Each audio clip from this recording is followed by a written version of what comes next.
मी रेखा माझ्या स्वयंपाकघरात तुमच्या सगळ्यांचं स्वागत करते। आज मी बनवते बघा मूग डाळचा हलवा। जसं लग्नामध्ये बनतो एकदम तसाच। इथे मी 2 तास बघा मुगाची डाळ भिजवून घेतली, चांगली स्वच्छ धुवून। तर हे पाणी आपण काढून थोडंसं डाळ असं मिक्सर मध्ये हलकीशी दरदरी वाटायची, जास्त बारीक नाही करायची, अशी जाडसरच वाटून घ्यायची आपल्याला।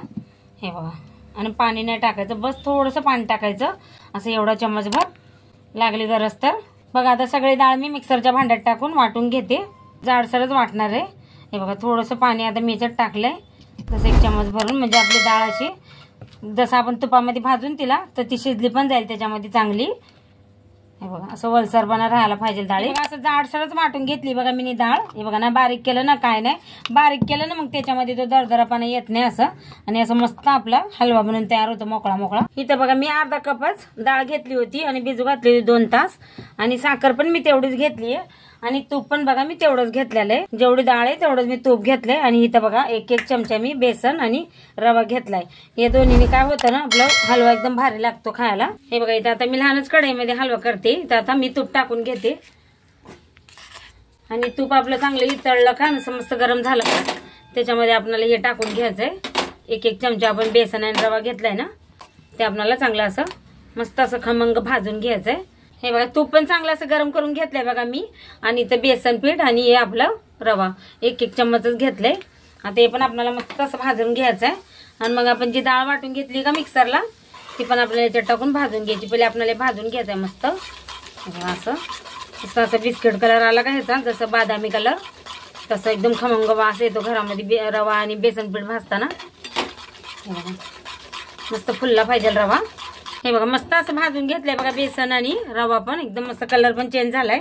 आता याची डाळ वाटून घेतली होती तर तुपाच्याच प्लेटमध्ये मी काढून घेतलं, तर पण टाकून आपण चांगली भाजून घ्यायची। आपल्याला गॅस कमीच ठेवायचा आहे बघा आपल्याला, तवा जाऊन ती डाळ आपली मस्त अशी हलव्याची डाळ एकदम मस्त भाजल्या जाते आणि एकदम दाणेदार पण बनते।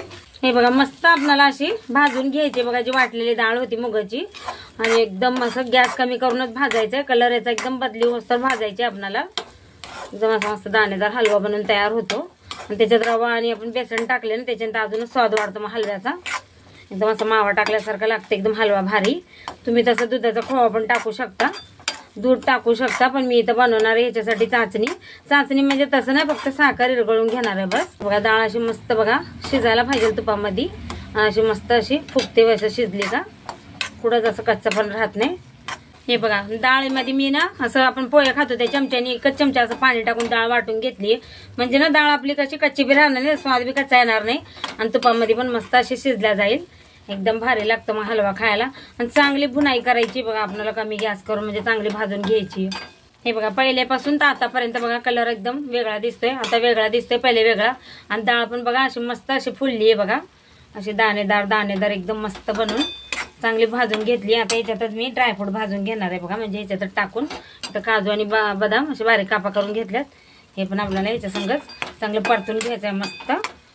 किती मस्त दिसतंय का नाही, एकदम असं फुलल्यासारखं, एकदम मोतीचूरचे लड्डूचं कसं असतं मिश्रण तसं दिसतं एकदम अगदी। बघा मस्त ड्रायफ्रूट पण आणि डाळ पण आपली मस्त अशी भाजून घेतली बघा, किती मस्त दिसतंय का ना, असं वाटतं हलवा तयारच झालेला आहे। आता आपल्याला बनवायची बघा, म्हणजे याच्यात टाकायची आपल्याला साखर, तर त्याच्या पहिले आपल्याला ही बनवून घ्यायची चाचणी म्हणजे कसं फक्त साखर तळून घ्यायची बस। आता साईडला ठेवते। हे बघा आता साखर टाकते याच्यात, आणि तेवढंच पाणी घेणार आहे हे बघा, आणि आपल्याला फक्त अशी साखर विरघळून घ्यायची बस, जास्त अजून पाक बिक नाही करायचं। आता याच्यात टाकणार आहे मी इलायची कुटून घेतली आणि केसर, आता हे चांगलं आपल्याला फक्त बस शिजून घ्यायची। आता मी दुसऱ्या गॅसवर ठेवते याला। हे बघा साखर बी मी चांगलं असं विरघळून घेतली आहे बघा, आता त्याच्यात आपल्याला लांबूनच टाकायचं बरं का, जळून नाही टाकायचं, थोडं थोडं टाकू आपण, एकदम असं थोडं थोडं करत असं, आणि मग टाकत राहायचं, एकदमच नाही ओतायचं पाणी ह्याच्यातलं साखरेचं, एकदम असं ढवळत तर टाकत राहायचं थोडं थोडं करून। हे बघा आता जसं ते हे झालं का मग आपल्याला हे उरलेलं पाणी पण टाकून घ्यायचंय, आणि आता आपल्याला याला चांगलं असं झाऱ्याने म्हणा चमच्याने म्हणा चांगलं सतत आपल्याला ते मिक्स करत राहू आपण सुकं होस्तर। हे बघा मस्त असं मी सुकवून घेतलंय बघा, आता अजून आपल्याला ह्याला करत घ्यायचंय, चांगलं सुकं करून घ्यायचंय, आणि त्यावर आपल्याला सतत आता मिक्स करत राहायचंय। हे बघा किती मस्त कलर राहिला, आपला हलवा पण बनवून एकदम तयार झालाय बघा, एकदम असा सुट झालाय मस्त, आणि थंड झालं का अजून मोकळा फटक होईल। आता आपण गॅस करूया बंद, बघा किती मस्त बनवून तयार झाला आपला मूग दालचा हलवा, एकदम मस्त असं दाणेदार. आणि व्हिडिओ आवडला तर लाईक नक्की करा, चॅनलला सबस्क्राईब पण करा.